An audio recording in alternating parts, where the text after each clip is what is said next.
Olá, seja muito bem-vindo para o nosso 43º dia de leitura bíblica e do Catecismo da Igreja Católica.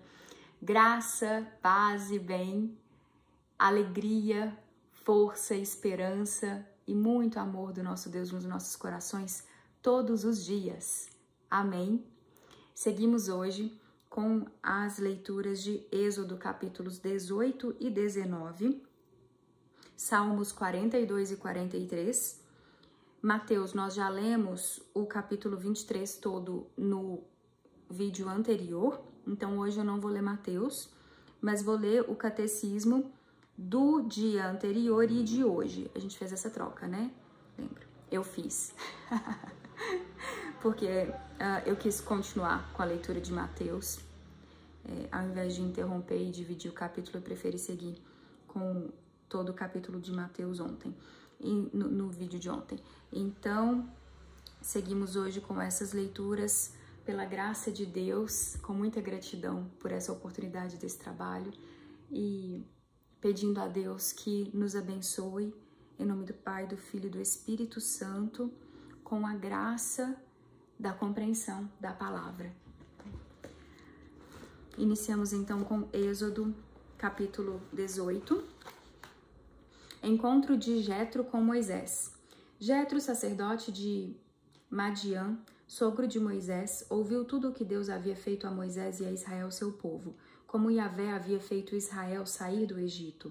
Jetro, o sogro de Moisés, tomou Séfora, mulher de Moisés, depois que este a enviara, com os 2 filhos dela, um dos quais se chamava Gersã, porque Moisés dissera: sou um imigrante em terra estrangeira, e o outro Eliezer, porque o Deus de meu pai é minha ajuda e me libertou da espada de Faraó. Jetro, o sogro de Moisés, foi justo com os filhos e a esposa de Moisés. Foi junto com os filhos e a esposa de Moisés encontrar-se com ele no deserto onde estava acampado, junto à montanha de Deus. Disse a Moisés: eu sou teu sogro Jetro, que venho a ti, acompanhado de tua esposa com os teus 2 filhos. Moisés saiu ao encontro do sogro, inclinou-se diante dele, abraçou-o e, indagando pela saúde um do outro, entraram na tenda. Moisés contou ao sogro tudo que Yahvé havia feito a Faraó e aos egípcios por causa de Israel, assim como todas as tribulações que encontraram pelo caminho, das quais Yahvé os livrara. Jetro alegrou-se por todo o bem que Yahvé tinha feito a Israel, livrando-o da mão dos egípcios. Então Jetro disse: bendito seja Yahvé que vos libertou da mão dos egípcios e da mão de Faraó, e libertou o povo da submissão dos egípcios. Agora sei que Yahvé é maior que todos os deuses. Jetro, o sogro de Moisés, ofereceu a Deus um holocausto e sacrifícios. Vieram a Arão e todos os anciãos de Israel para comer com o sogro de Moisés diante de Deus. Instituição dos juízes. No dia seguinte, assentou-se Moisés para julgar o povo, e o povo estava em pé diante de Moisés desde a manhã até o pôr do sol. E o seu sogro, vendo tudo o que ele fazia com o povo, disse: que é isso que fazes com o povo? Por que te assentas sozinho e todo o povo está em pé diante de ti desde a manhã até o pôr do sol? Respondeu Moisés ao sogro: é porque o povo vem a mim para consultar a Deus. Quando tem uma questão, vem a mim. Julgo entre um e outro e lhes faço conhecer os decretos de Deus e as suas leis. O sogro de Moisés lhe disse: não é bom o que fazes. Certamente desfalecerás tu e o povo que está contigo, porque a tarefa é muito pesada para ti. Não poderás realizá-la sozinho. Agora, pois, escuta o conselho que te darei para que Deus esteja contigo. Representa o povo diante de Deus e introduze as suas causas junto de Deus.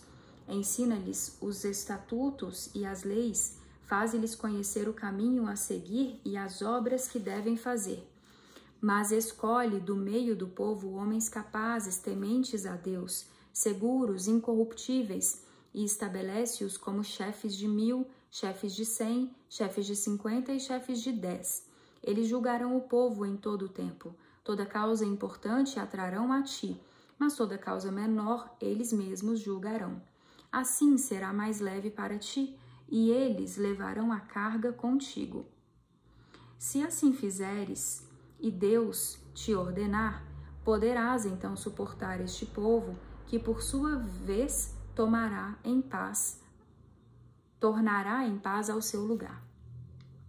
Moisés seguiu o conselho de seu sogro, fez tudo o que ele havia dito. Moisés escolheu em todo Israel homens capazes e estabeleceu-os como chefes do povo, chefes de 1000, chefes de 100, chefes de 50 e chefes de 10. Eles julgavam o povo em todo o tempo. Toda causa importante eles a levavam a Moisés e toda causa menor eles mesmos a julgavam. Depois Moisés deixou o seu sogro voltar e ele retomou o caminho para o seu país. A aliança do Sinai, a aliança e o decálogo. Capítulo 19, chegada ao Sinai. No terceiro mês, depois da saída do país do Egito, naquele dia, os israelitas chegaram ao deserto do Sinai. Partiram de Rafidim e chegaram ao deserto do Sinai e acamparam no deserto. Israel acampou lá diante da montanha. Promessa da aliança. Então Moisés subiu a Deus, e da montanha Yahvé o chamou e lhe disse: assim dirás à casa de Jacó e declararás aos israelitas: vós mesmos vistes o que eu fiz aos egípcios, e como eu carreguei sobre asas de águia, como vos carreguei sobre asas de águia e vos trouxe a mim. Agora, se ouvirdes a minha voz e guardardes a minha aliança, sereis para mim uma propriedade peculiar entre todos os povos, porque toda a terra é minha. Vós sereis para mim um reino de sacerdotes, uma nação santa. Estas são as palavras que dirás aos israelitas. Veio Moisés, chamou os anciãos do povo e expôs diante deles todas essas palavras que Yahvé lhe havia ordenado. Então todo o povo respondeu: tudo o que Yahvé disse, nós o faremos. E Moisés relatou a Yahvé as palavras do povo. Preparação da aliança. E Yahvé disse a Moisés: eis que virei a ti na escuridão de uma nuvem, para que o povo ouça quando eu falar contigo, e para que também creiam sempre em ti. E Moisés relatou a Yahvé as palavras do povo. E Yahvé disse a Moisés: vai ao povo e faze-o santificar-se hoje e amanhã. Lavem as suas vestes, estejam prontos depois de amanhã, porque depois de amanhã Yahvé descerá aos olhos de todo o povo sobre a montanha do Sinai. E tu fixarás os limites da montanha e lhes dirás: guardai-vos de subir a montanha, e não toqueis nos seus limites. Todo aquele que tocar na montanha será morto. Ninguém porá a mão sobre ela, será apedrejado ou flechado, quer seja homem, quer seja animal, não viverá. Quando soar o chifre de carneiro, então subirão a montanha. Moisés desceu da montanha e foi encontrar-se com o povo.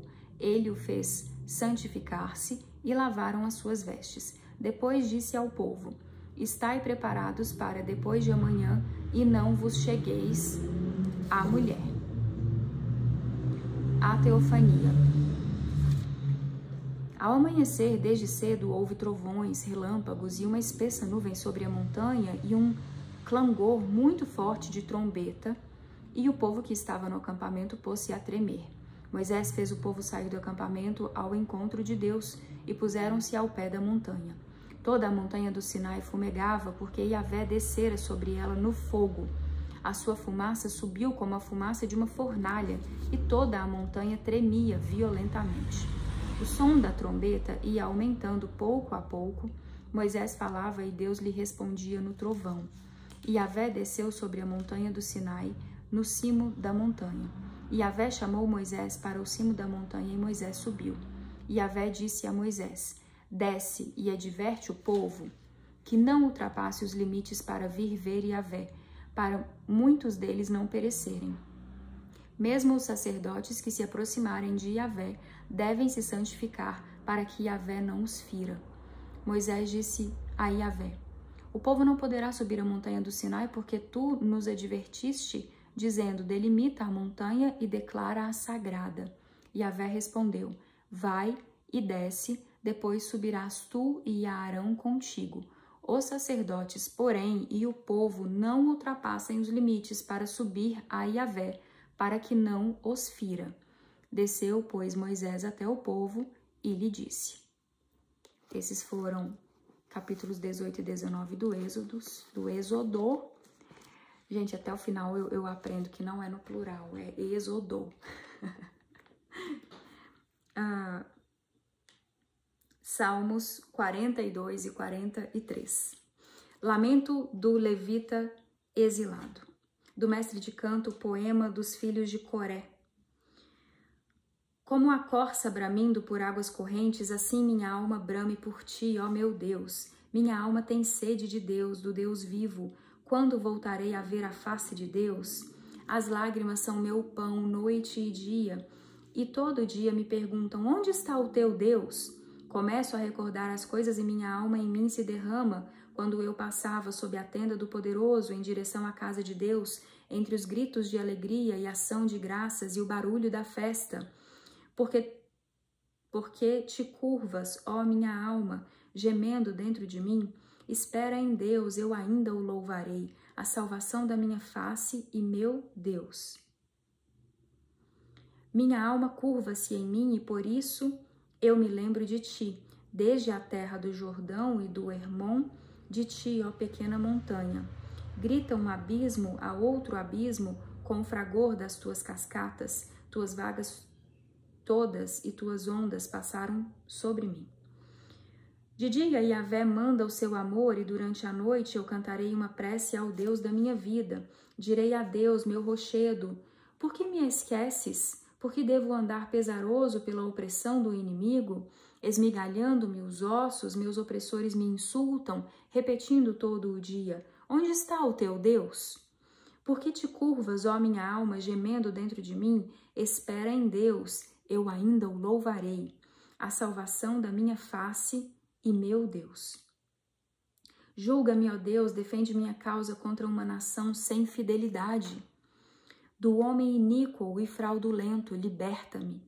Sim, tu és o meu Deus forte. Por que me rejeitas? Por que devo andar pesaroso pela opressão do inimigo?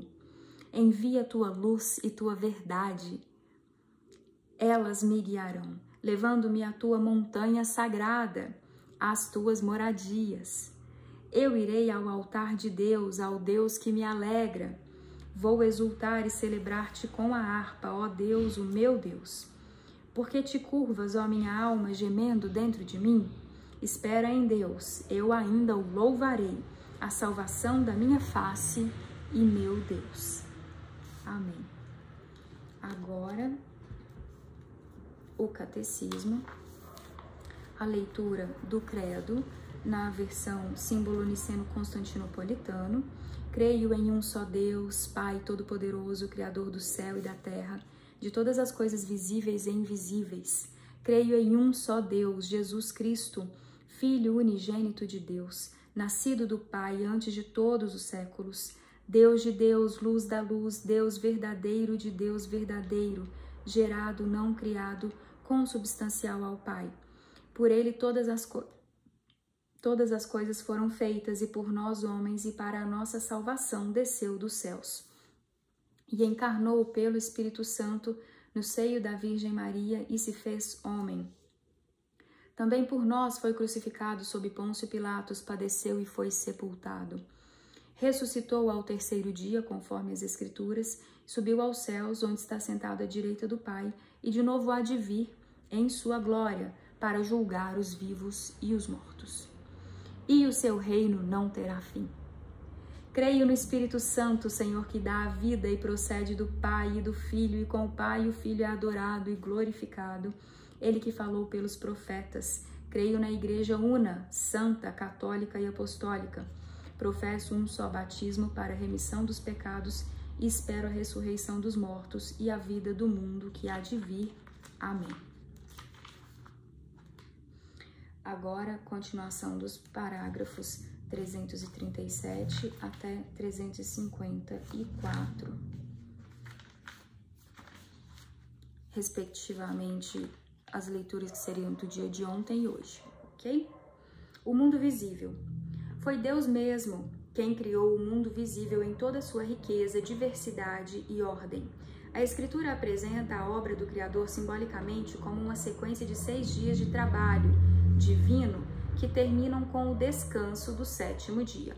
O texto sagrado ensina a respeito da criação verdades reveladas por Deus para a nossa salvação, que permitem reconhecer a natureza profunda da criação, seu valor e sua finalidade, que é a glória de Deus.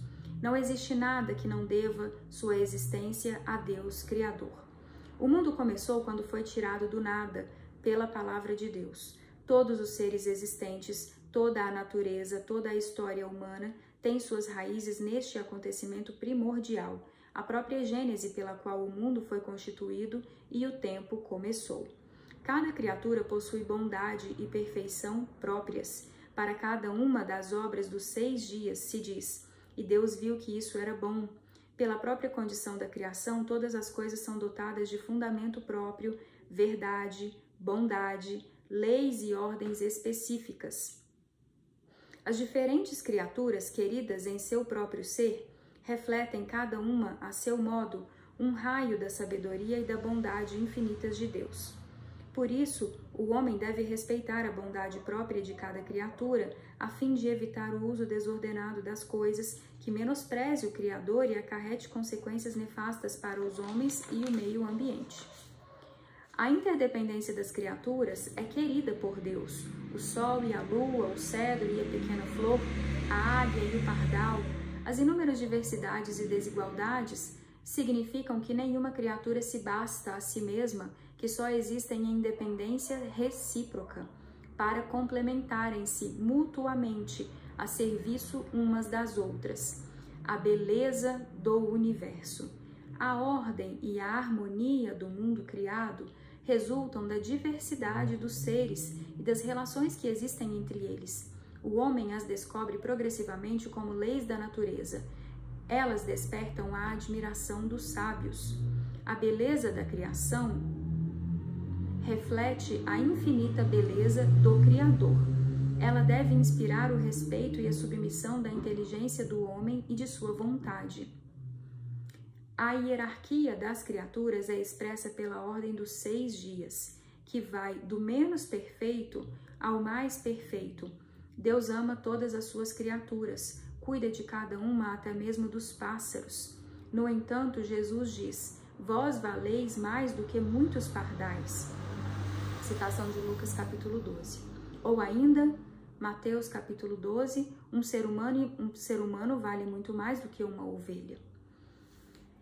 O homem é a obra-prima da criação. A narração bíblica exprime isso, distinguindo nitidamente a criação do homem da criação das outras criaturas.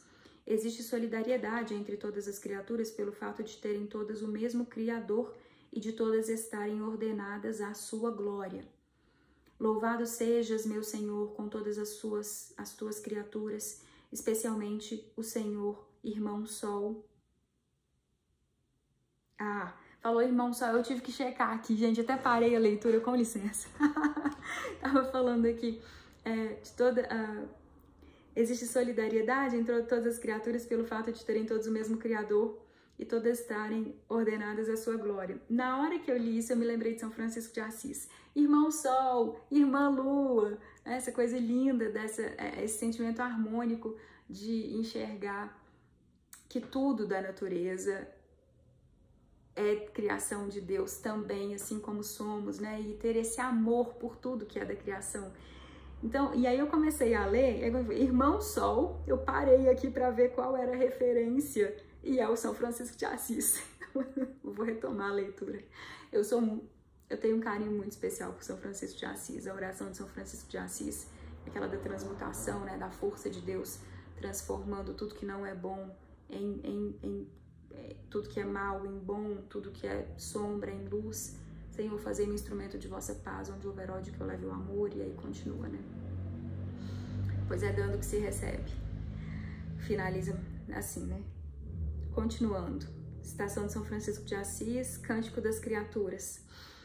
Louvado sejas, meu Senhor, com todas as tuas criaturas, especialmente o Senhor irmão Sol, que clareia o dia e com sua luz nos ilumina. Louvado sejas, meu Senhor, pela irmã Água, que é muito útil e humilde, é preciosa e casta. Louvado sejas, meu Senhor, por nossa irmã, a Mãe Terra, que nos sustenta e governa, e produz frutos diversos e coloridas flores e ervas. Louvai e bendizei a meu Senhor, e dai-lhe graças, e o servi com grande humildade. São Francisco de Assis, Cântico das Criaturas. Amém.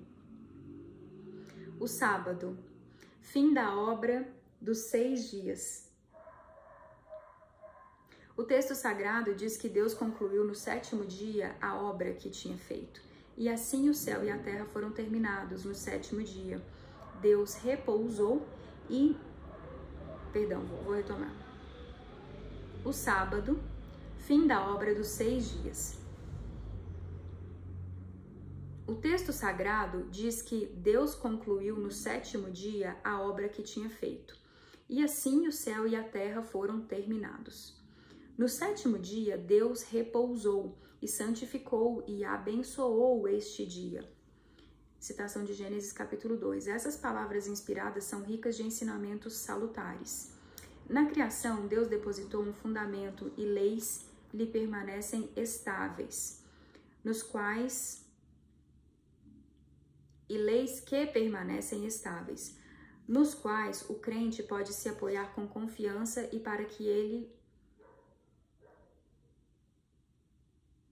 que para ele... Nossa, gente, tá difícil, peraí. Na criação, Deus depositou um fundamento e leis que permanecem estáveis, nos quais o crente pode se apoiar com confiança e que para ele serão o sinal e a garantia da fidelidade inabalável da aliança de Deus. Por sua parte, o homem deverá se conservar fiel a este fundamento e respeitar as leis que o Criador inscreveu nele. A criação está em função do sábado, portanto, do culto e da adoração de Deus. O culto está inscrito na ordem da criação. Nada se antepõe à obra de Deus, diz a regra de São Bento, indicando assim a ordem correta das preocupações humanas. E o quão distantes estamos disso, gente? Seguindo. O sábado constitui o coração da lei de Israel. Observar os mandamentos é corresponder à sabedoria e à vontade de Deus expressa em sua obra de criação. E lembrando que o sábado é o Shabá dos judeus, né? E que eles ainda têm esse costume. Eles guardam o sábado, começa na sexta-feira à noite e sexta-feira, sábado, é o dia de repouso. E eu particularmente dou uma atenção especial para isso. O 8º dia. Para nós, porém... inclusive em relação a isso de dar uma atenção especial ao sábado, eu gosto muito, por exemplo, de frequentar a missa no sábado, no fim do dia, que pelo catolicismo equivale ao domingo, né? A missa do sábado, fim do dia. E sendo sábado, ainda está dentro desse preceito de guardar o sábado como o dia do Senhor. Meu coração fica mais tranquilo. Seguindo, o 8º dia. Para nós, porém, nasceu um dia novo, o dia da ressurreição de Cristo. O 7º dia encerra a primeira criação. O 8º dia dá início à nova criação. Assim, a obra da criação culmina na obra maior da redenção. A primeira criação encontra seu sentido e seu ponto culminante na nova criação em Cristo, cujo esplendor ultrapassa o da primeira. Amém. Resumindo, os anjos são criaturas espirituais que glorificam a Deus sem cessar e servem a seus desígnios salvíficos em relação às demais criaturas. Os anjos cooperam para todos os nossos bens. Vou abrir um parêntese aqui porque eu não lembro de o catecismo ter citado isso, mas eu já vi algumas referências, vídeos de alguns irmãos que estudam angelologia, né? eles citam assim, que os anjos, eles são citados em alguns trechos bíblicos em grandes momentos históricos da ação de Deus sobre a humanidade. Isso é importante. E nós estamos num deles. E é isso. Seguindo. Os anjos cercam Cristo, seu Senhor, servem-no particularmente no cumprimento da sua missão salvífica para com os homens. A Igreja venera os anjos que a ajudam em sua peregrinação terrestre e protegem cada ser humano. Deus quis a diversidade de suas criaturas e a bondade própria delas, sua interdependência e ordem. Destinou todas as criaturas materiais ao bem do gênero humano. O homem, e por meio dele, a criação inteira, destina-se à glória de Deus. Amém. Respeitar as leis inscritas na criação e as relações que derivam da natureza das coisas é princípio de sabedoria e fundamento da moral. Amém. E eu vou finalizar com o Salmo 117, convite ao louvor, aleluia. Louvai Yahvé, nações todas, glorificai-o todos os povos, pois seu amor é forte e sua verdade é para sempre. Amém. Louvemos, louvemos o nosso Deus todo o tempo. Amém. E até a próxima, se Deus quiser.